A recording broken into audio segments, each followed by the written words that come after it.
He's going to strike 200 batters out. That's pretty good. Take that to the bank and cash it. Speaking of either very good or very bad, Carlos Marmol. I say that as I cringe like I drafted him this year. I didn't. I just don't get this guy. You know, I drafted him last year in my NL League. I think in the 5th round, and he was awesome. I mean, yes, he had his struggles last year, but he had a pretty decent year last year. But now he's just in the tank again. He's making. Of course, he's a Cub too. He's making Jose Valverde look like. Like a sound investment right there. Like you didn't need to handcuff him to anything. Wow. Yeah, but it's the year of the closer, man. It is. What, over half the leagues lost, changed the position. I think it's at least 20 teams that have, you switched or lost their... Did you go get one Carlos Oviedo like I told you? I did not. I should have, and I lost him. I lost him the next day. Somebody picked him up on me the next day. I was going to go pick him up, but I didn't have I had to wait for Stanton to go on the DL, and then of course Heath Bell goes and gives up a Heath Bell, and so anyone taking notice pounces all over what I was going to do. The same day I didn't get him, Heath Bell did give up did blow that save, but at the same day also, the guy that has Heath Bell in my league rejected a trade offer before that blown save of Starlin Castro for him. So I guess I did all right there, but yeah, in spite of all my advice, you ignored it, and still. Someone's looking out for you. Yeah, somebody is looking out for me. I did later on trade Starlin that day though for John Axford, so we'll see how that goes. I'm in pure desperation mode because my pitching is the worst it could almost possibly be in a Roto League. But I also have Ian Desmond. So on that note, let's talk about players who have had awesome first halves that we didn't necessarily see coming. Ian Desmond is one. He had 11 home runs last year. He has 17 right now. Yes, I wasn't anticipating much of anything from that guy. Yeah, another low batting average, low on base percentage guy. That batting average is getting up there, isn't it? It's 270, something like that. Well, OPS is what I like. 264 or something like that. You know, that's a shortstop. 285. 285. There you go. 16 walks doesn't impress me, but whatever. If you can make it work, you can make it work, I guess. He is a shortstop. But who else impresses me? I wasn't expecting Mark Trumbo to be so good. Yeah, I was a little worried about him because he had that injury thing and nowhere to play. But yeah, he's hitting the ball hard. Oh, let's stay close to home. Trevor Plouffe. Trevor Plouffe, guy who I was quite adamantly lambasting to other Twins fans. Moments before he goes on his home run binge. I had the great honor to shake Trevor Plouffe's hand this year at the Twins Caravan, and I really felt like he was going to have a good year.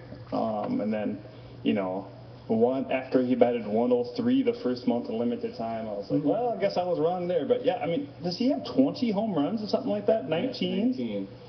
Wow. Speaking of people who have been hitting home runs lately, Tyler Colvin. Yeah. 10 home runs in the last 30 days. That's definitely his game. They should... time to retire, Helton. Yeah, it was time to retire 5 years ago, but he said no, so the Rockies are like, okay, we'll just give you half the money we were giving you before, because we're smart like that. But no, I get it, face of the franchise, whatever. But yeah, they seriously could make a world of difference, in that lineup by adding somebody with a young bat that can do things with it. Because Helton's goose is cooked. I understand that we got to see a pretty great professional hitter in the 90s, or not the 90s, but late 90s, early 2000s. Escaped, steroid use by and large, or any implication thereof, so we'll take that for what it's worth. Especially with this vast decline in his age. But, yes. But you know, yeah, there's hope potentially for him to see some more at bats. Not at the expense of Dexter Fowler. Because he's turning in a fine year, too. He is. Even if it's only against right-handed pitchers at Home. At home.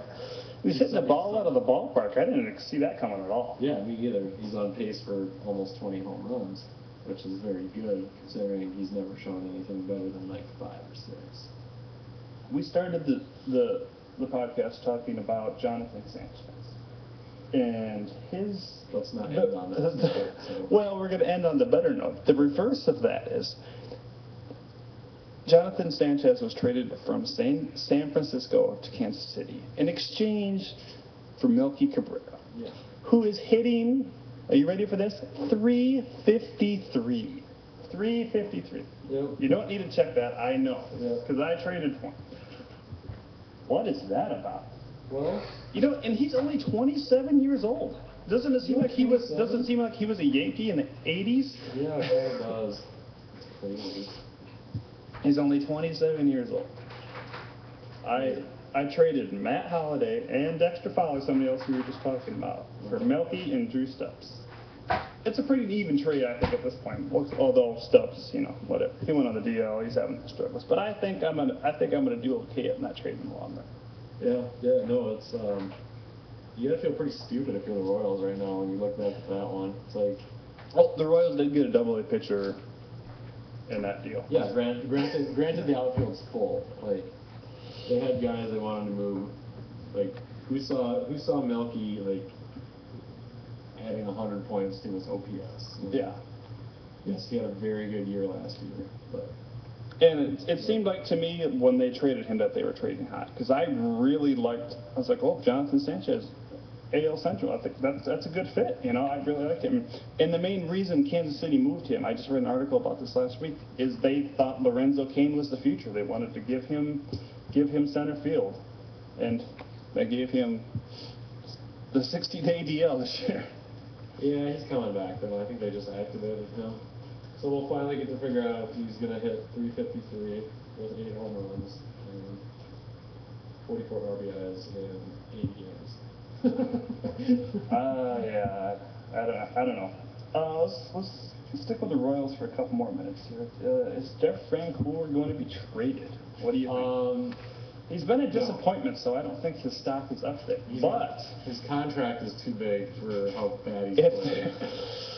If they're going to trade Melky to make room for Kane, can't they trade Francoeur to make room for Mr. Will Myers? Yeah, but that's like I said. Melky Cabrera had given people a reason to want him. Francoeur's yet to do that this year. A lot of Royals have yet to do that this year. I thought they were going to be. They have a lot of promise going into this year. I thought if anything was going to happen, like. They could have, become a dark horse candidate for going places in the playoffs. And I really like Jonathan Sanchez coming out of the race. I mean, I drafted him in my AL league. I mean, I keep thinking, is this the wrong Jonathan Sanchez that I drafted? Yes. All right. Well, we did end on Jonathan Sanchez, so sorry. Thanks. I love you. Bye-bye.